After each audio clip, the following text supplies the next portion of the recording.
Hello, I'm Charlie Brooker and you're watching Newswipe, a programme all about what the bloody hell's been going on, such as this. Unemployment now so huge it has to be depicted by plummeting monolithic numbers. World's most evil man can't even be bothered to stop reading his blue book during trial of the century. And Pope doesn't understand how condoms work, shocker. Crazy Pope. But first... Viewed from a distance, our world, planet Earth, looks like a serene, slowly revolving orb, or a novelty beach ball. But it's not.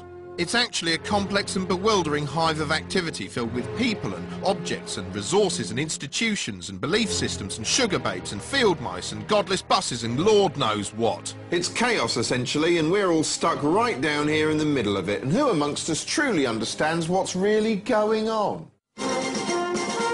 To have some idea of how things work, you're supposed to have been watching the news every day of your bloody life. Although the chances are you haven't, at least not really. I mean, when were you meant to start? When you're a kid, the news is effectively out of bounds. It's a programme aimed at adults that's either impenetrably boring...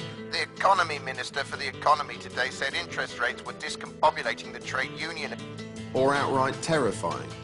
Murdered horses and terrorists today said that you and your mummy and daddy are certain to die in a global... End result is you ignore the news for years, and then suddenly, when you're a bit older, there comes a point when you realise you've become completely bloody ignorant. Maybe you find yourself sitting next to some erudite at a dinner party who's banging on about the Israel-Palestine situation. Or maybe you start going out with an opinionated news junkie who wants to discuss politics for 16,000 hours. Either way, the depth of your ignorance leaves you ashamed, so you do something about it. You pick up a paper or switch on the news. But because you've fallen behind, it's like tuning into episode 803 of the world's most complex soap opera.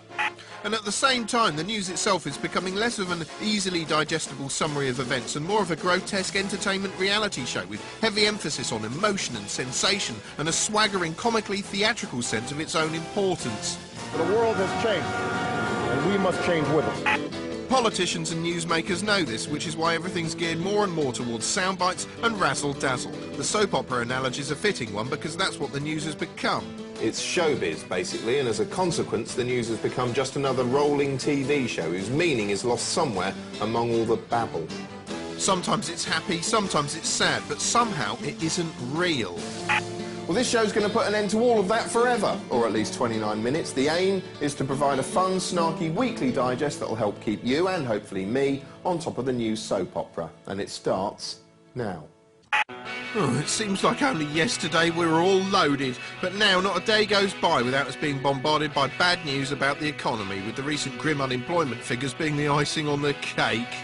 How did it come to this? Well, the trouble began in America when US banks granted mortgages to subprime customers. These high-risk loans were bundled together with other less risky loans into collateralized debt obligations, or CDOs, kind of like boxes of assorted chocolates. These were flogged to investors around the world until interest rates in the US rose, causing many of those subprime customers to default on their mortgages, effectively turning those risky chocolates into little balls of shit. By the time things went bad, so many of these suspect toxic asset boxes had been sold, none of the banks knew how many shitty boxes the other banks were holding, and they all became reluctant to lend to each other as a result. That seizing up was the credit crunch that caused the current problem. Okay, did you follow that? No. Of course you didn't, because you're a rational human being. The world of global economics makes less sense than me going boo, boo, boo. But nevertheless, when it goes wrong, the news can make it seem terrifying. Today, stock markets across the world tumbled, imploded, continued to collapse like deflated dirigibles. After all, if the boom of the past decade was all a dream, then the current situation is a nightmare rendered in calculus. Meaninglessly huge numbers, sliding graphs, a CGI red arrows display team crashing repeatedly to the floor, and one frightening prognosis after another. It's so bad, leaders of the G20 are having to get together in the world's most disappointing razzle pile-up in a desperate bid to save the world from global cash-pocalypse. Yes, everything about the economy is scary these days. Even the Financial Services Authority have made Channel 4 news scary with stark warnings like this. There is a view that people are not frightened of the FSA. People should be very frightened of the FSA. He's not wrong. People already are frightened of the FSA. Of course, the news hasn't been too scared of using the financial mess to pad out their bulletins. On a slow news day, you can tie almost any story into it. It's the gift that keeps on giving. You can shit out some chirpy guff about feeding your pets on a budget. Don't worry about wasting money on treats, because dogs are actually much better off with something simple like a nice raw carrot. There you go, boys. Or a fashion item on how the recession's going to influence your choice of dress at the Oscars. You look amazing. Or consumer advice telling viewers where to head for a romantic bargain. You can buy 2 wedding rings for just £18. They're made of tin.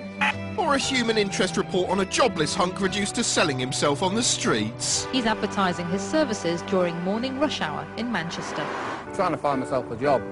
I'm not waiting for it to come to me. This is my way of doing it. Or you could follow the lead of upbeat CBS Evening News and cheerfully explain that maybe the world's lunatics can save us. 8% of people think that the economy is getting better. Who are these people? And can their delusions actually save our economy? Or you can highlight the villains like Louis Walsh lookalike Frederick the Shredderick, who makes everyone so angry even Linda Bellingham called for a peasants' revolt on lightweight daytime festival of chit-chat loose women. Look at the French Revolution. Why are we sitting about all the time letting people like Gordon Brown walk roughshod on us? Let's have a revolution. Every day there's been baffling new terminology to learn, with the latest being quantitative easing, the Bank of England's recent attempt to stop the economy tumbling into a great big bin full of bums. Now, unless you speak fluent jargon, it's not immediately clear what quantitative easing actually is. In fact, as Newsnight found out when they hit the streets to ask human beings, even Brainiac Moss from the IT crowd doesn't know what it is. The easing of quantitativeness. Thank God, then, that the news is on hand to describe exactly what quantitative easing is in easy-to-follow metaphorical steps. Put simply, quantitative easing is a tool for fixing a blockage in an economy that isn't running smoothly. There you go, it's a sort of spanner, made of money. But how does it work? Well, I suppose you twist it into the stock market. It's like creating money out of thin air or filling up a petrol tank with imaginary petrol. That is what most economists agree is needed to get any recovery started.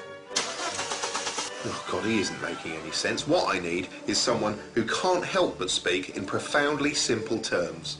Hello, welcome to 5 News. I'm Natasha Kaplinski. I'm preemptively chuckling because I reckon she's about to tell us it's designed to encourage the banks and arse to get lending and spending. It is designed to encourage the banks and arse to get lending and spending. Our chief correspondent Jonathan Samuels investigates whether these measures will help an economy that's been going off the rails. Why, Natasha, that almost sounds like a cue for a bad railway metaphor.